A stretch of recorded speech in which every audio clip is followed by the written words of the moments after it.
നിരാശ അത് വലിയൊരു വാക്കാണ്. വിദ്യാഭ്യാസ സ്ഥാപനങ്ങളിൽ, സ്കൂളുകളിൽ, കോളേജുകളിൽ ഒക്കെ നിരാശയുള്ളവരെ നമുക്ക് കാണാൻ പറ്റും. ഇഷ്ടപ്പെട്ട കോഴ്സ് കിട്ടാത്തതിൻ്റെ പേരിൽ.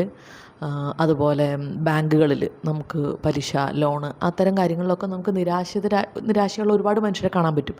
എങ്കിൽ ഏറ്റവും കൂടുതൽ നിരാശ ഞാൻ കാണാറുള്ളത് ആശുപത്രികളിലാണ്. നമ്മൾ സാധാരണ ഒരു രോഗം വരുന്നു, ഏതെങ്കിലും ഒരു മോഡേൺ ഹോസ്പിറ്റലിൽ പോകുന്നു, ഒരു 5-6 ദിവസം മരുന്ന് കഴിക്കുന്നു, അത് മാറുന്നു.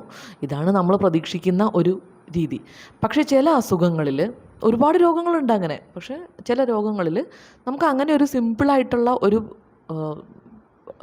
സൊല്യൂഷൻ കൊണ്ടത് മാറാതെ വരും. അങ്ങനെ വരുമ്പോൾ 2-3 പ്രാവശ്യം പോകേണ്ടി വരുന്നു, പല ഹോസ്പിറ്റലുകളിൽ പോകേണ്ടി വരുന്നു. പിന്നീട് അതിലൊന്നും പ്രത്യേകിച്ച് നമുക്കൊരു പ്രയോജനം കിട്ടണില്ല എന്ന് തോന്നിയിട്ട് ഓൾട്ടർനേറ്റീവ് മെഡിസിനെ ആശ്രയിക്കേണ്ടി വരുന്നു. അവിടെയാണ് ഞങ്ങളുടെയൊക്കെ റോള്, ആയുർവേദ ഡോക്ടർമാരുടെ. അപ്പോൾ അവിടെ വരുമ്പോഴേക്കും ഇവിടെ മിക്കവാറും 3-4 അലോപ്പതി ഡോക്ടർമാരെയും അത്രയും തന്നെ ആയുർവേദ ഡോക്ടർമാരെയും കണ്ടതിന് ശേഷമാണ് ആരെങ്കിലുമൊക്കെ വഴി പറഞ്ഞറിഞ്ഞ് അസ്ഥിരോഗങ്ങളുടെ കാര്യത്തിൽ ഇവിടെ വരാറുള്ളത്. അപ്പോൾ രോഗം ചികിത്സിക്കുന്നതിലും കൂടുതൽ പാടാണ് എനിക്ക് പലപ്പോഴും ഇവരുടെ ഈ നിരാശ ഒന്ന് ഭേദപ്പെടുത്തിയെടുക്കാൻ ശ്രമിക്കേണ്ടി വരുന്നത്. വളരെയധികം സമയം ആ രോഗത്തിനെക്കുറിച്ചും ഇവിടെ അത് വന്ന് മാറിപ്പോയവരെക്കുറിച്ചൊക്കെ ദീർഘനേരം സംസാരിച്ചാണ് ശരിയാക്കാറ്. അപ്പോൾ നിങ്ങളോട് എല്ലാവരോടും പറയാനുള്ളൊരു കാര്യം, പ്രതീക്ഷ കൈവിടരുത്. ഈ ഡോക്ടർ അല്ലെങ്കിൽ വേറൊരു ഡോക്ടർ, ഈ ഹോസ്പിറ്റൽ അല്ലെങ്കിൽ വേറൊരു ഹോസ്പിറ്റൽ, അത് മാറ്റുക തന്നെ ചെയ്യും.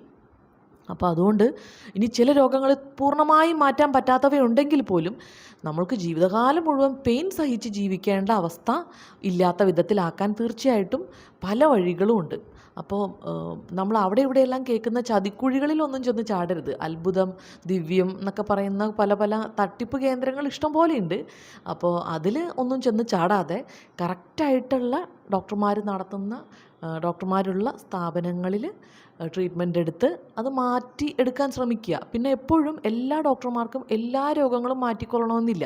അപ്പോൾ പറ്റിയിട്ടില്ലെങ്കിൽ നമ്മൾ അടുത്ത ഡോക്ടറെ കാണുക, അല്ലാതെ ഇത് മാറാനൊന്നും പോകുന്നില്ല എന്നൊരു ധാരണ സ്വയം വെച്ച് പുലർത്തുകയും അതേ അസുഖം പറയുന്ന മറ്റുള്ളവരോട് എനിക്കിത് എത്ര കാലമായി മാറുന്നില്ലല്ലോ, നിങ്ങൾക്ക് മാറുമൊന്നുമില്ല എന്ന് പറയാതിരിക്കുകയും ചെയ്യുക. അന്വേഷിക്കട്ടെ, അന്വേഷിക്കുന്നവർ കണ്ടെത്തുന്നതാണല്ലോ.